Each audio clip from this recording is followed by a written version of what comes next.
Di tengah hujan deras yang mengguyur Jakarta malam itu, Aisyah berlari keluar dari rumah sambil menangis terseduh-seduh.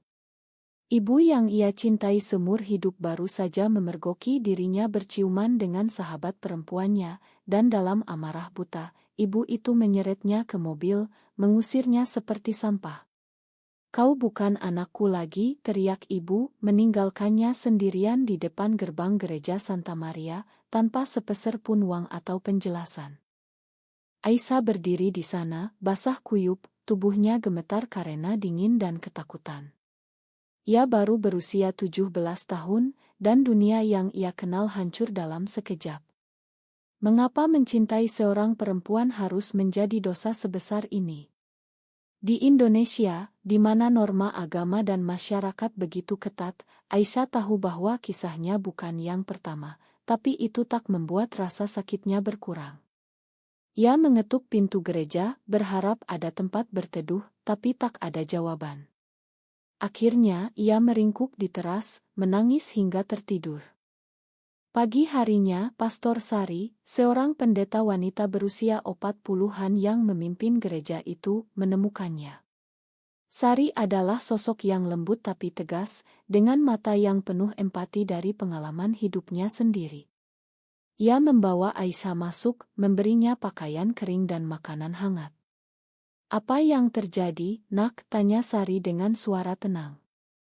Aisyah ragu-ragu, tapi akhirnya menceritakan semuanya, tentang cintanya pada seorang gadis bernama Rina, tentang penolakan ibunya yang fanatik agama. Sari mendengarkan tanpa menghakimi, hanya mengangguk pelan. "Aku paham," katanya. "Aku pernah ada di posisimu." Ternyata Sari juga pernah mengalami hal serupa. Dulu, sebagai remaja di Surabaya, ia jatuh cinta pada teman sekolahnya, tapi keluarganya memaksanya menikah dengan pria untuk menyembuhkan dirinya. Pernikahan itu berakhir tragis, dengan Sari meninggalkan suaminya setelah bertahun-tahun menderita depresi. Ia menemukan panggilannya di gereja, menjadi pendeta untuk membantu orang-orang yang terbuang seperti dirinya. "Gereja ini bukan hanya tempat ibadah," kata Sari. "Ini rumah bagi yang tak punya rumah." Aisyah terkejut, tapi merasa aman untuk pertama kalinya. Sari menawarkan tempat tinggal, dengan syarat Aisyah membantu di gereja dan belajar mengendalikan emosinya. Hari-hari pertama sulit bagi Aisyah. Ia merindukan Rina, tapi tak berani menghubunginya karena takut ibunya melacak. Di gereja, ia bertemu dengan orang-orang lain yang punya cerita mirip, seorang pemuda gay yang diusir keluarga, seorang trans yang mencari perlindungan. Sari mengajarinya bahwa cinta sejati tak salah, tapi masyarakat seringkali salah paham. "Kita harus kuat dari dalam," nasihat Sari. Aisyah mulai membantu Sari mengelola kelompok dukungan rahasia untuk komunitas LGBT di Jakarta, meski itu berisiko karena undang-undang anti-LGBT yang ketat di Indonesia. Suatu hari, Aisyah menerima pesan dari Rina. "Aku khawatir padamu. Ibumu bilang kau hilang." Aisyah tergoda untuk bertemu, tapi Sari memperingatkan, "Jangan buru-buru. Keluargamu mungkin sedang mencarimu." Aisyah mengabaikan nasihat itu, diam-diam bertemu Rina di sebuah cafe di Kemang. Pertemuan itu manis, tapi penuh ketakutan. Rina bilang ia juga diancam keluarganya, tapi ia tak mau putus. "Kita bisa kabur bersama," usul Rina. Aisyah ragu, tapi janji itu membuat hatinya berbunga. Namun saat pulang, ia tak sadar bahwa seseorang mengikutinya, adik Rina yang curiga. Malam itu, pintu gereja diketuk keras. Ibu Aisyah datang dengan polisi, menuduh Sari menculik anaknya. "Dia pendeta palsu. Dia merusak anakku," teriak ibu. Sari tetap tenang, menjelaskan bahwa Aisyah datang sendiri. Polisi memeriksa, tapi tak menemukan bukti penculikan. Ibu Aisyah marah besar, mengancam akan membongkar rahasia gereja. "Kau ajari anak-anakku jadi penyimpang," katanya. Aisyah berdiri di belakang Sari, tapi hatinya hancur melihat ibunya begitu benci. Setelah mereka pergi, Sari memeluk Aisyah. Ini baru permulaan perjuanganmu. Aisyah mulai mempertanyakan segalanya. Apakah ia salah mencintai Rina? Apakah Sari benar-benar bisa membantunya? Di kelompok dukungan, ia mendengar cerita yang lebih tragis, seorang lesbian yang bunuh diri karena tekanan keluarga. Itu membuat Aisyah marah pada masyarakat Indonesia yang masih kolot. Sari mendorongnya untuk belajar, mungkin kuliah psikologi untuk membantu orang lain. Tapi Aisyah ingin lebih, ia ingin membalas dendam pada ibunya dengan hidup bahagia. Jangan biarkan amarah menguasaimu, kata Sari. Itu akan menghancurkanmu. Beberapa bulan berlalu, Aisyah semakin dekat dengan Sari. Sari seperti ibu pengganti, tapi ada rasa aneh yang tumbuh, rasa hormat bercampur kekaguman. Suatu sore, saat mereka berdua membersihkan gereja, Aisyah bertanya, apakah kau pernah jatuh cinta lagi setelah itu? Sari tersenyum sedih. Ya, tapi aku pilih panggilanku. Cinta bisa menunggu. Kata-kata itu membuat Aisyah berpikir tentang pilihannya sendiri. Apakah ia harus memilih antara Rina dan keamanan di gereja? Tiba-tiba, Rina menelepon panik. Keluargaku tahu semuanya. Mereka mau kawinkan aku paksa. Aisyah panik, memutuskan untuk bertindak. Ia curi uang dari kotak sumbangan gereja, hanya sedikit, katanya pada diri sendiri, untuk membantu Rina kabur. Tapi Sari mengetahuinya. Kenapa kau lakukan ini? Tanya Sari kecewa. Aisyah menangis, aku tak mau kehilangan dia seperti kehilangan ibu. Sari memakan, tapi memperingatkan, setiap pilihan ada harganya. Malam itu, Aisyah pergi menemui Rina, tak sadar bahwa itu adalah jebakan. Aisyah tiba di apartemen Rina di malam gelap, hati berdebar penuh harap. Rina membuka pintu dengan wajah pucat, memeluknya erat. Terima kasih sudah datang, bisik Rina. Mereka duduk di soa, merencanakan pelarian ke Bali, di mana mereka bisa hidup lebih bebas. Tapi tiba-tiba, pintu dibuka paksa. Keluarga Rina masuk, dipimpin ayahnya yang marah. Kau yang merusak anakku, bentak ayah Rina pada Aisyah. Ternyata, Rina telah memberitahu keluarganya untuk menyelamatkannya dari pengaruh Aisyah, karena takut pada ancaman mereka. Aisyah terpaku, merasa dunia runtuh lagi. Kenapa, Rina? Tanyanya dengan suara gemetar. Rina menunduk, air mata mengalir. Ma, aku tak kuat. Mereka bilang akan usir aku kalau tak putus. Itu adalah pengkhianatan terbesar yang pernah Aisyah rasakan. Polisi dipanggil lagi, tapi kali ini ayah Rina menuduh Aisyah penculikan. Aisyah berjuang, tapi akhirnya dibawa ke kantor polisi. Di sana ia menelpon Sari, satu-satunya orang yang bisa diandalkan. Sari datang segera, menggunakan koneksinya sebagai pendeta untuk membebaskannya dengan jaminan. Pulang ke gereja, Aisyah ambruk menangis. Aku bodoh sekali, katanya. Sari duduk di sampingnya, memegang tangannya.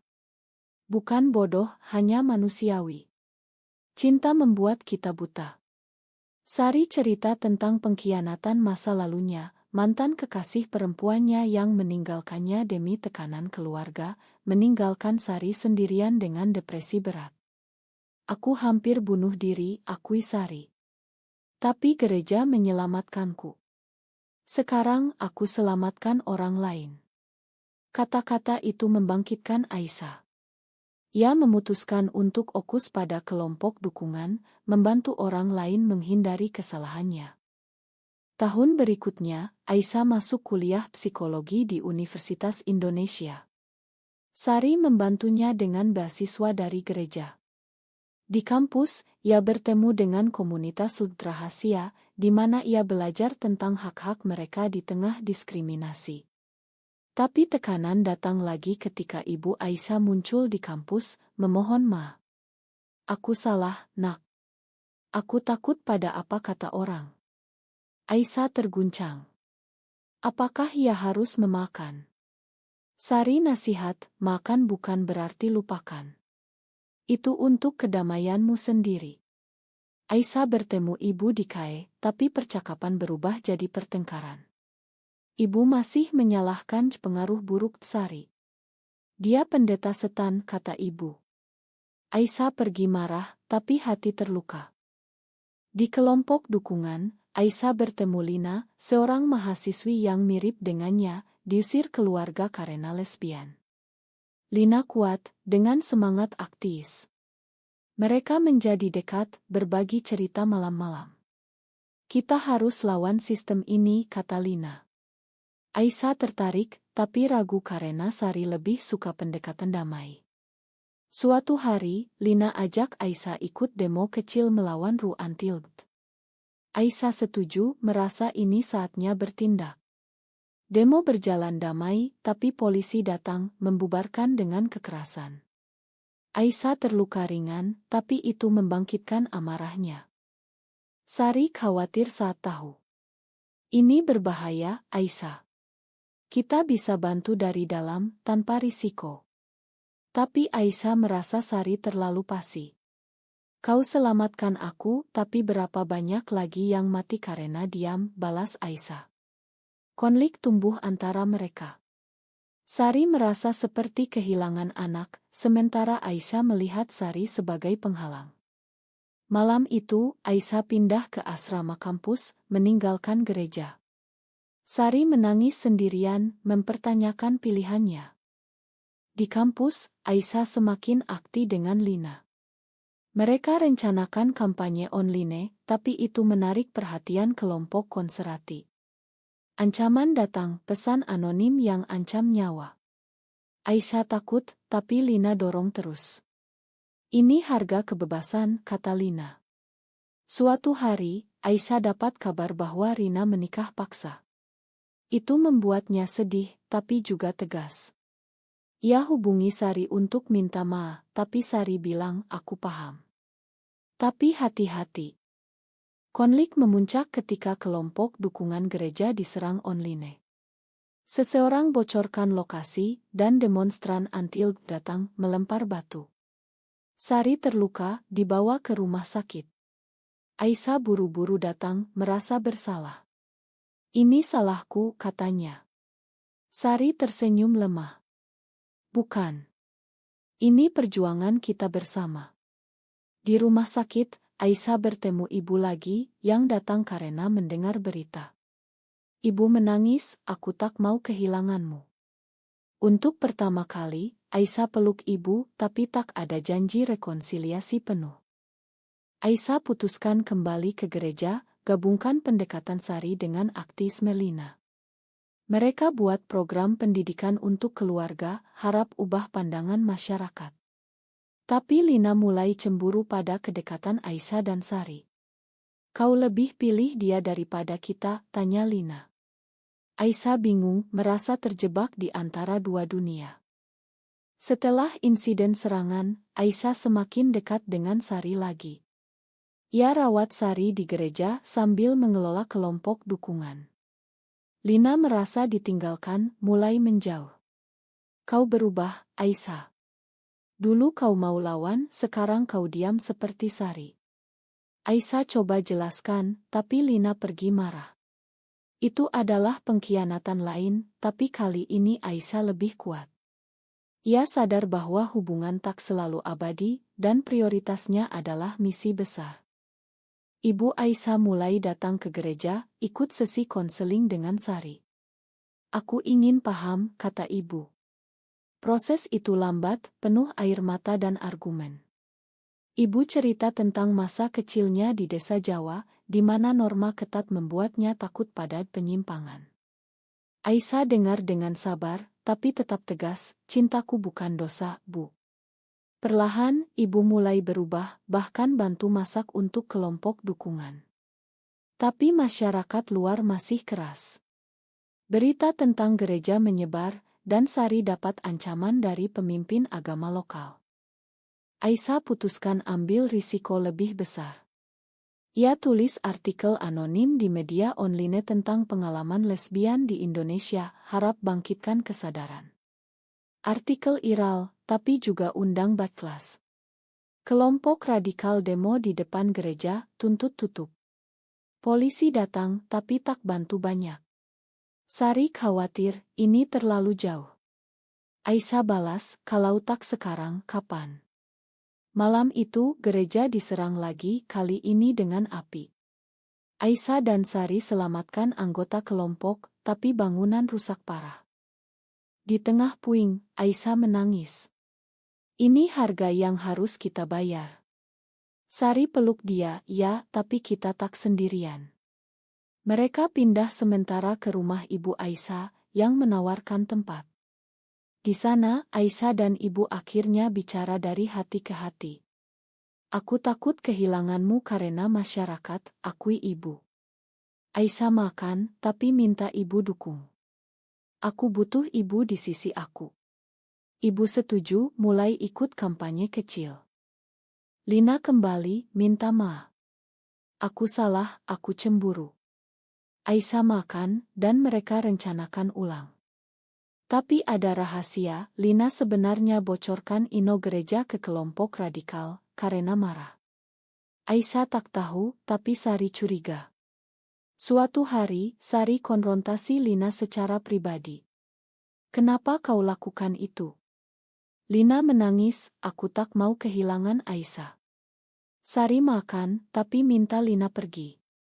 Ini untuk kebaikan semua. Lina pergi, meninggalkan Aisyah bingung.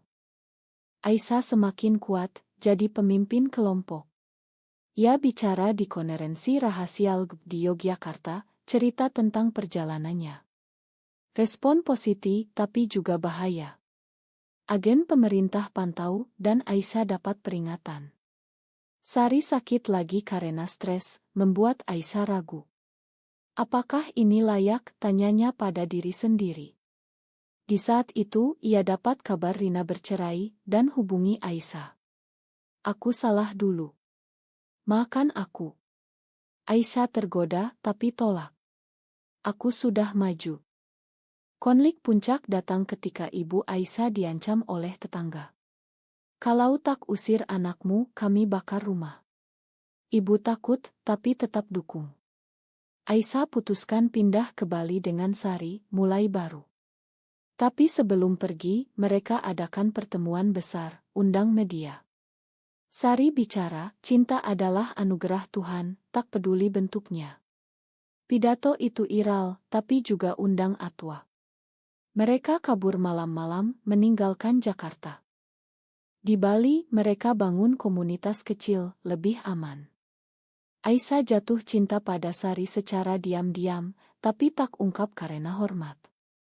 Sari tahu, tapi pilih fokus misi. Kita selamatkan orang lain dulu, katanya. Aisyah setuju, tapi hati sakit. Di Bali, kehidupan baru dimulai. Aisyah dan Sari sewa rumah kecil dekat pantai, ubah jadi pusat dukungan. Orang-orang dari seluruh Indonesia datang, cari tempat aman. Aisyah jadi konselor, gunakan ilmu psikologinya. Sari ajar agama inklusi, interpretasi Alkitab yang dukung. Tapi masa lalu mengejar. Ibu Aisyah hubungi, bilang rumahnya diserang. Aisyah ingin kembali, tapi Sari halang, ini jebakan. Aisyah marah, ibu butuh aku. Mereka bertengkar hebat, pertama kalinya. Aisyah pergi sendiri ke Jakarta, temui ibu. Rumah rusak, ibu terluka. Ini karena aku, kata Aisyah menangis. Ibu peluk, tidak, ini karena kebencian mereka. Mereka rencanakan pindah ke Bali juga. Tapi saat pulang, Aisyah diculik oleh kelompok radikal. Mereka siksa secara verbal, tuntut minta maaf publik. Kau rusak masyarakat, bentak pemimpin. Aisyah takut, tapi ingat kata Sari, kuat dari dalam. Ia tolak, dan mereka ancam bunuh. Sari tahu dari ibu, hubungi koneksi. Ia korbankan reputasinya, bicara ke media nasional, aku lesbian, dan aku pendeta. Selamatkan Aisyah. Pengakuan itu guncang Indonesia, trending di media sosial. Dukungan datang dari aktivis internasional, tekan pemerintah. Aisyah dibebaskan, tapi Sari jadi target. Saat bertemu lagi, Aisyah peluk Sari, "Kenapa kau lakukan itu?" Sari jawab, "Karena aku cintaimu seperti anak, dan lebih." Pengakuan itu buat Aisyah terkejut, ternyata perasaan saling. Mereka kembali ke Bali dengan ibu. Tapi Sari sakit parah karena stres, diagnosis kanker. Aisyah hancur, "Ini harga kita bayar." Sari tenang, "Ya, tapi layak." Aisyah rawat Sari sambil jalankan komunitas. Lina muncul lagi, bantu. Ternyata Lina yang bocorkan dulu, dan ia akui. Aisyah marah besar, "Kau hampir bunuh kami." Lina menangis, "Aku salah, aku ingin tebus." Aisyah usir Lina, tapi Sari minta makan, pengampunan adalah kunci. Aisyah ragu, tapi akhirnya setuju. Saat Sari semakin lemah, Aisyah hadapi pilihan, lanjut misi atau mundur. Ia pilih lanjut, adakan konferensi besar di Bali. Banyak datang, termasuk Rina yang sekarang bebas.